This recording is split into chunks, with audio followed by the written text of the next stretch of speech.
Dr. DrAAnisPreethi, Assistant Professor of Medicine at Sree Balaji Medical College and Hospital.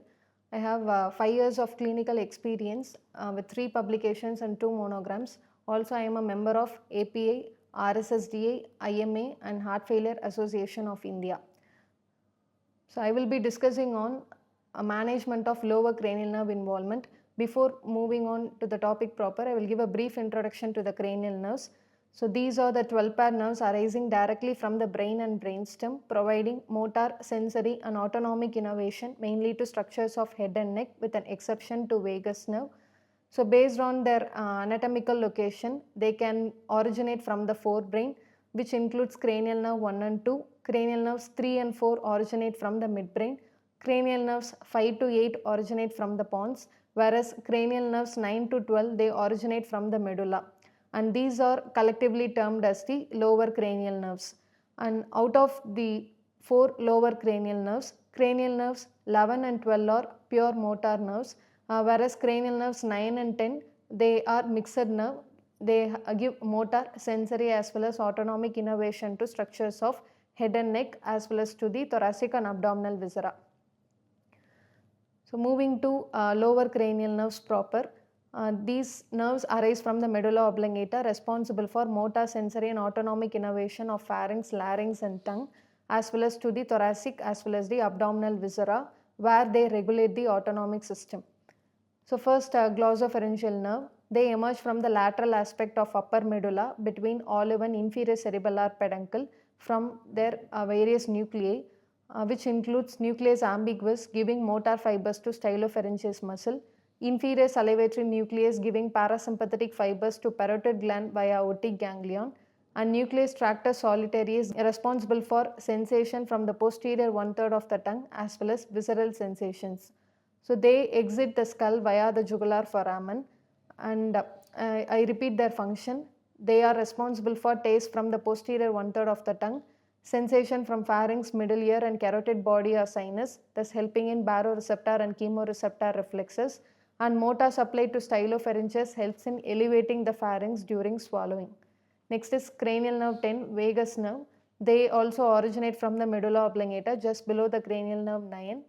From its nuclei like nucleus ambiguous giving motor fibers to muscles of pharynx, larynx and soft palate, and dorsal motor nucleus of vagus, and then nucleus tractus solitarius. They also exit the skull via the jugular foramen, and their functions are giving a motor supply to larynx as well as pharynx, giving parasympathetic supply to thoracic and abdominal organs, and they receive sensory input from thoracic and abdominal viscera as well as from the larynx and pharynx. Next is cranial nerve 11, accessory nerve. This is composed of 2 parts, cranial root from nucleus ambiguous in the medulla and spinal root from spinal accessory nucleus, which are present in C1 to C5 segments of the spinal cord. So spinal root, after originating, they ascend through the foramen magnum where it joins a cranial root, and they both exit via the jugular foramen. So this gives a motor supply to sternocleidomastoid responsible for rotation of the head, and trapezius helping in shoulder elevation. Also the cranial fibers assist the vagus in innervating the laryngeal musculature. Next is cranial nerve 12, hypoglossal nerve, which originate from hypoglossal nuclei located in the dorsal medulla near the midline. They exit the skull via the hypoglossal canal, which lies close to the jugular foramen, and they descend medial to the internal carotid artery and internal jugular vein, finally reaching the tongue. So they give a motor supply to intrinsic and extrinsic muscles of the tongue, except palatoglossus, which is supplied by the vagus nerve, thus responsible for tongue movement, articulation as well as they help in swallowing.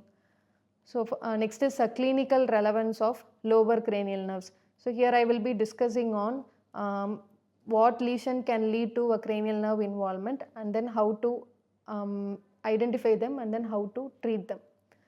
So first, a glossopharyngeal nerve can be affected by a tumor at jugular foramen, and then stroke affecting the lateral medulla, which is called as Wallenberg syndrome or lateral medullary syndrome, jugular foramen syndrome, in which 9, 10 and 11 cranial nerve can be affected together, and then Collet-Sicard syndrome. In this, all of the lower cranial nerve 9, 10, 11, 12 can be affected. So patient with the glossopharyngeal nerve involvement presents with loss of taste sensation, difficulty in swallowing, glossopharyngeal neuralgia presenting a severe throat pain, and whenever the patient eats they tend to cough. Also there will be coughing on drinking, and this can lead to aspiration pneumonia, and there will be nasal regurgitation of food.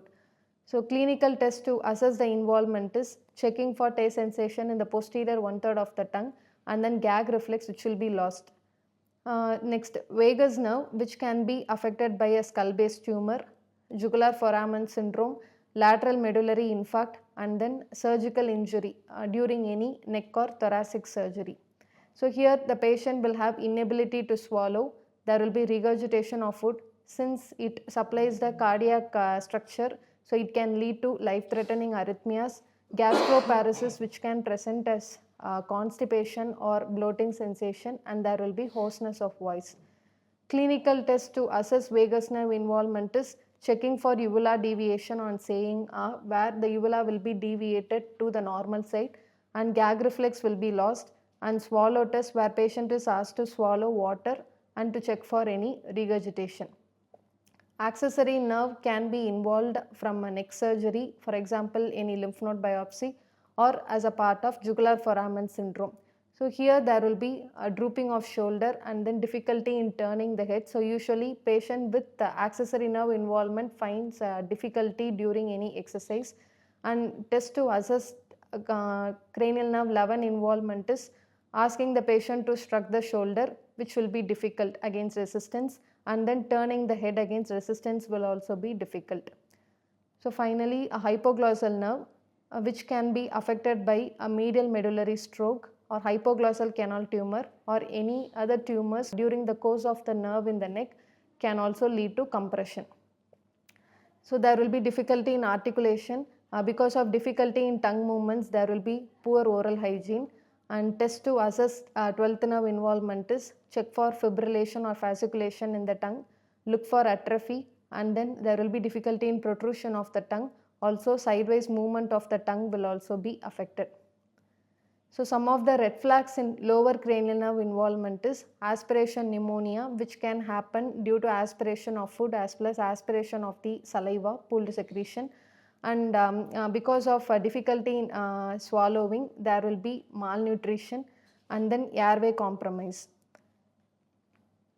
So apart from the above mentioned conditions, still there are other conditions which can affect multiple cranial nerves, lower cranial nerves together. This includes foramen magnum or skull base tumors, basal meningitis due to tuberculosis or carcinomatous meningitis, Guillain-Barré syndrome, motor neuron disease, and then skull base fracture. So whenever lower cranial nerve involvement is discussed, knowing about bulbar palsy and then pseudobulbar palsy is very important, and they are categorized depending upon the level of involvement of the lower cranial nerve. So in bulbar palsy, cranial nerve is affected at the level of nuclei or at the level of nerve after originating from the nuclei. So it is going to be element type of palsy. Here jaw jerk will be absent, gag reflex will be absent, tongue will show wasting as well as fasciculations, emotional response will be normal, but severe airway compromise will be present. So conditions like MND, brainstem stroke, diphtheria and polio will lead to bulbar palsy. Whereas in pseudobulbar palsy, cranial nerves are affected because of a corticobulbar tract involvement. So it is UMN type of palsy. In addition to corticobulbar tract, corticospinal tract is also involved. So commonly a patient will present with the hemiplegia along with the cranial nerve involvement will be present. So here jaw jerk will be brisk, gag reflex will be intact, tongue will be spastic, emotional lability will be present, and the risk of airway compromise is less when compared to bulbar palsy. So conditions like bilateral MCA infarct and multiple sclerosis present with pseudobulbar palsy. So next is whenever lower cranial nerve involvement is suspected, proceeding to imaging is the next step. So first order for MRI brain with brainstem. If contrast is needed, that can be included. Along with MRI brain, MRA and MRV should be ordered. This will identify stroke or demyelination as a cause of lower cranial nerve involvement, any other tumors, vascular causes like carotid or vertebral artery dissection, and then other vascular tumors. So when fracture is suspected, CT skull base should be ordered, and then PET CT in case of a carcinomatous meningitis, and if MRI is not feasible, USG neck to look for any lymph node or vascular involvement, and then electromyography, which will give a clear picture of a specific cranial nerve which has been involved by the disease process. So after identifying the reason for lower cranial nerve involvement, always the first priority should be to maintain the airway. If needed, intubation or tracheostomy can be planned, and to maintain feeding, Ryle's tube should be inserted or feeding can be initiated through gastrostomy, and oral secretion should be suctioned out, and chest physiotherapy can also be added. This will prevent aspiration pneumonia. If aspiration pneumonia has developed, then it should be treated with appropriate antibiotics. Then based on specific etiology, if it is a stroke and if patient is eligible for thrombolysis, do thrombolysis followed by antiplatelets, and then glycemic control in case of uncontrolled hyperglycemia, and in case of a skull base osteomyelitis, targeted antibiotics and antifungal should be started immediately, and IVIG in case of a GBS, steroids in case of multiple sclerosis. If it is a tumor, it should be removed by surgery followed by radiotherapy, and endovascular repair for any vascular dissection or aneurysm. So this should be followed by a supportive therapy where speech and swallow therapy should be initiated, and if the patient is having glossopharyngeal neuralgia, add carbamazepine and pregabalin, and physiotherapy will help to improve shoulder and neck muscle weakness, and medialization of cord in case of vocal cord palsy. This will prevent future aspiration, and excessive secretion can be managed with glycopyrrolate. So that's with the management of lower cranial nerve involvement. So I have discussed about each cranial nerve involvement and conditions which can affect each cranial nerve and how to identify them and how to treat them. Thank you.